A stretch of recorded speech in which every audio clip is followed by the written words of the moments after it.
Sobre Marrocos, acho que o grande jogo, pelo menos para mim, ficou o jogo contra a Espanha, do Luiz Henrique, que Marrocos conseguiu se defender bem e avançou na Copa do Mundo. Para a Copa de 2026, espere uma equipe totalmente diferente, com outra proposta. Não vai estacionar só o ônibus e ficar se defendendo ali.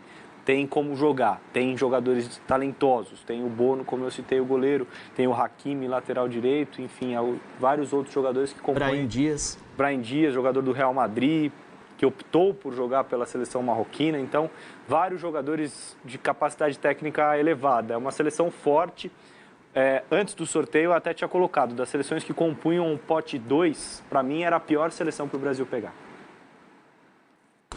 Fala, Berna, o que você achou da escolha do Marrocos? E é engraçado, porque a primeira seleção que foi tirada ali no sorteio foi a do Brasil, né? Tirando as sedes, primeira seleção. Tom Brady, né? Tirou, né? Foi o Tom Brady que tirou? Foi o Tom Brady, né? Que era casado com uma brasileira, inclusive, a top model Gisele Bündchen, né? Mas, assim, achei o pior possível desse pote para a seleção brasileira. Estava entre Marrocos e Croácia, mas acho que Marrocos é mais complicado, né? Assim, acho que o Léo foi certeiro ao falar sobre a mudança de filosofia do técnico Walid Regragui, né? Ali em 2022 ele não tinha muita alternativa, porque ele havia assumido a seleção momentos antes da Copa do Mundo começar. Então ele precisava ser o básico, fazer o básico ali. E ele tinha bons defensores, ainda os tem, né? Além dos dois citados pelo Léo, né? O goleiro Bono e o lateral direito Hakimi, aqui eu reputo ser um dos melhores do mundo, se não o melhor hoje. Eu gosto muito do zagueiro Nayef Aguerd, que jogou aquela Copa do Mundo. E esse time de Marrocos passa muito pela boa fase de uma equipe espanhola, que é o Real Betis. Tem dois jogadores ali que são pilares desse time, que é o quinto colocado em La Liga hoje.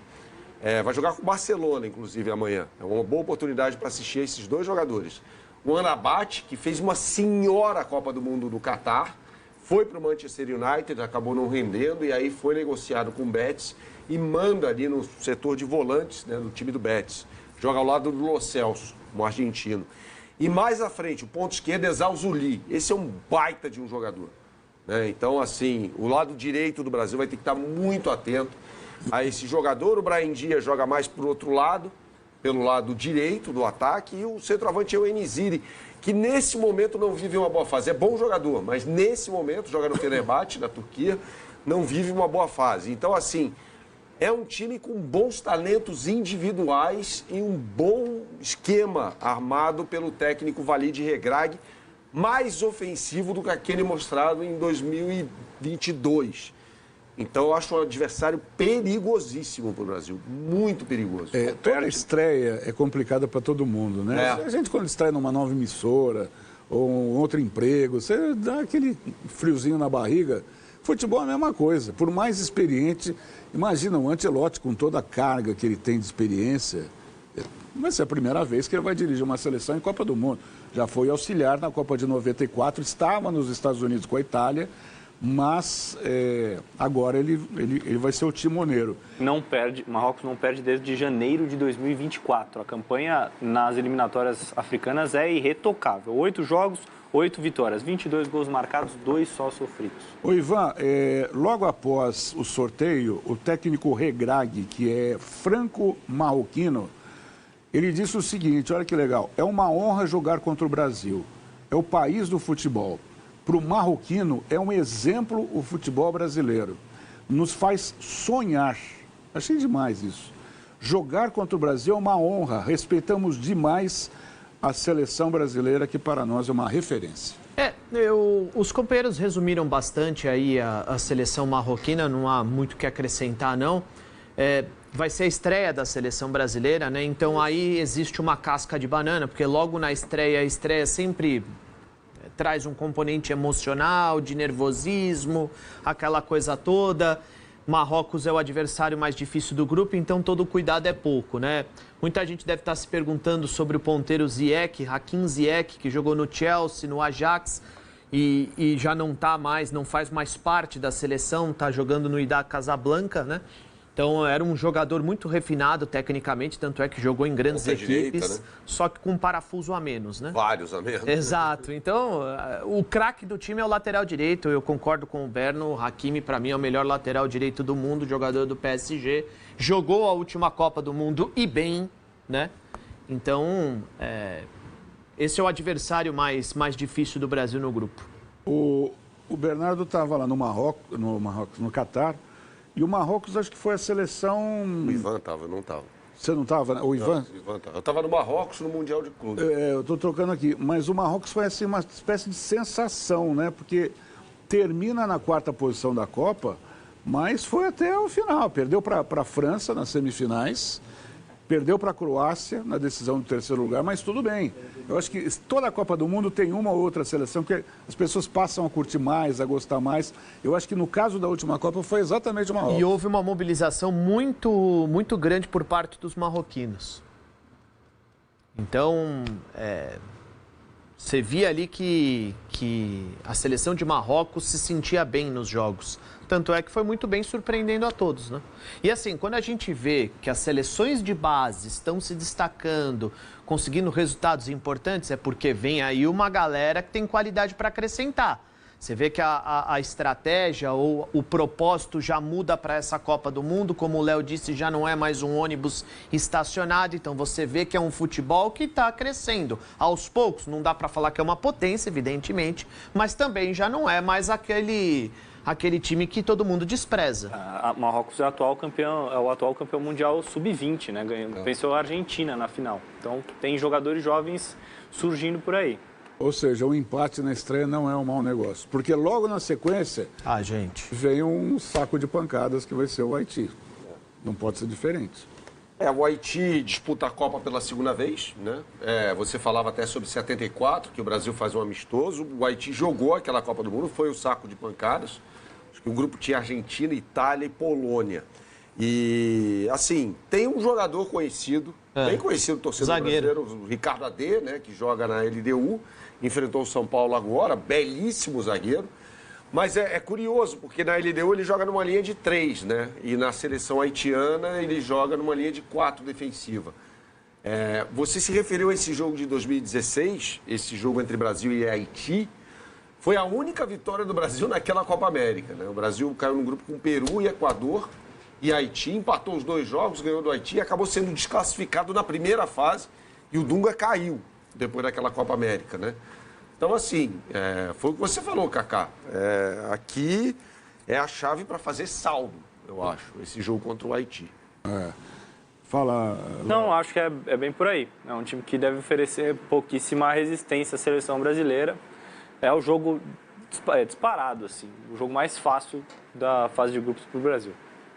O terceiro adversário, aí eu acho que dá para a gente entrar numa discussão de qual é o jogo mais difícil. E aí, meu caro, Escócia.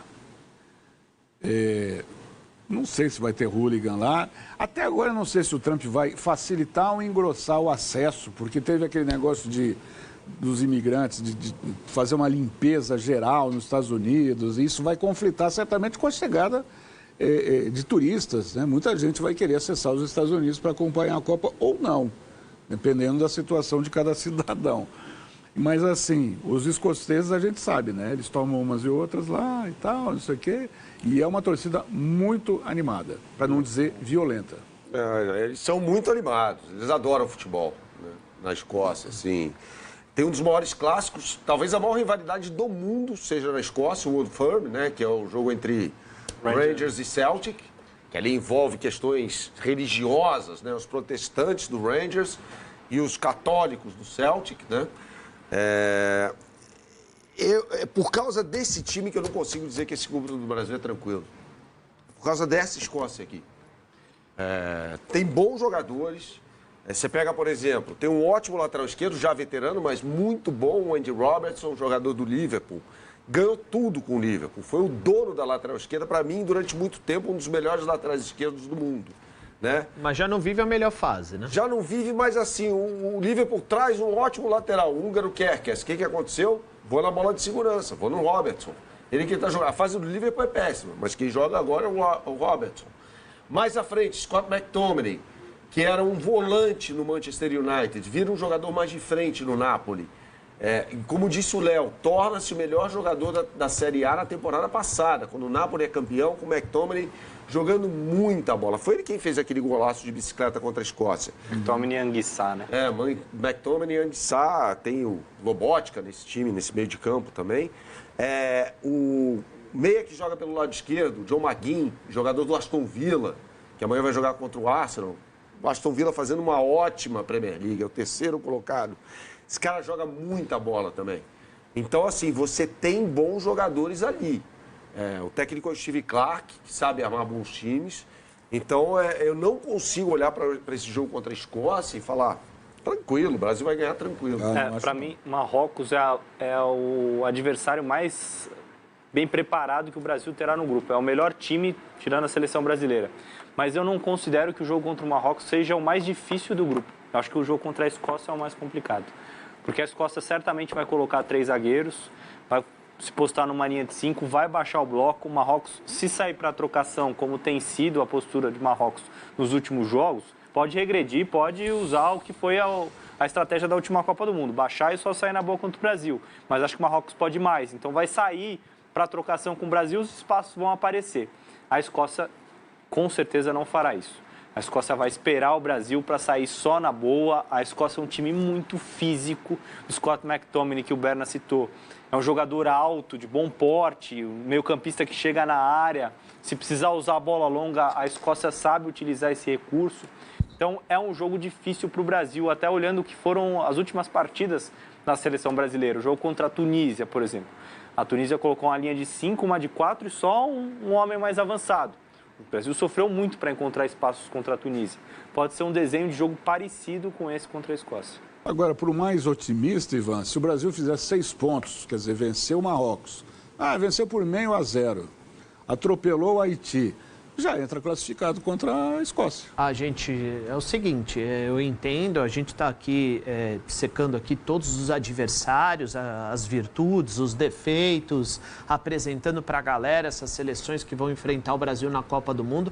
Agora, com um dos melhores treinadores do mundo e com uma seleção extremamente qualificada do ponto de vista técnico, são 6 pontos. E a classificação na primeira...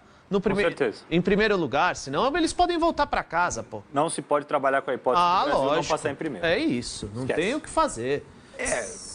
Eu acho que, assim, a melhor seleção do grupo fora o Brasil é o Marrocos. Concordamos com isso. Sim, perfeito. É o primeiro jogo. É o primeiro jogo. Esse jogo é perigosíssimo. Não, por ser a estreia e por ser o adversário mais... Se você pegar a história das Copas do Mundo, quando o Brasil estreia contra o melhor time do grupo, fora ele, Brasil, que é cabeça de chave sempre, o Brasil ganha de 2-1. É sempre o placar. Em 82, contra a União Soviética, 2-1. Em 90, contra a Suécia, 2-1. Depois, contra a Turquia, em 2002, 2-1. É sempre 2-1. 2006 talvez seja exceção. Contra a Croácia, 1-0. Agora, para os supersticiosos, tem algumas coincidências aqui interessantes, que assim, o Brasil cai no grupo C, que é no mesmo grupo da Copa de 2002, que o Brasil foi campeão. O Brasil também esteve no grupo C, que antigamente era por números, não por letras. Na verdade, era o grupo 3, A, B, C, grupo 3. Em 62 e 70. Então, assim, o Brasil sempre teve ali. Os 2 últimos campeões estavam no grupo C. Argentina e França começaram no grupo C, pode pesquisar aí, né? E tem uma outra coincidência interessantíssima aqui. México e África do Sul fazem a abertura da Copa. A mesma abertura de 2010 na África do Sul. Tchabalala, né? 1-1 aquele jogo. Então, assim, para os supersticiosos... Outra coisa, o Brasil ganhou já no México e ganhou nos Estados Unidos. Então, assim, vão juntando algumas coincidências. Quer mais uma? Sempre tem. Você sempre não tem. gosta quase, né? Quer mais uma? O Brasil pode pegar a Inglaterra nas quartas. É bem impossível que isso aconteça, aliás. Sempre que o Brasil pegou a Inglaterra, o Brasil foi campeão.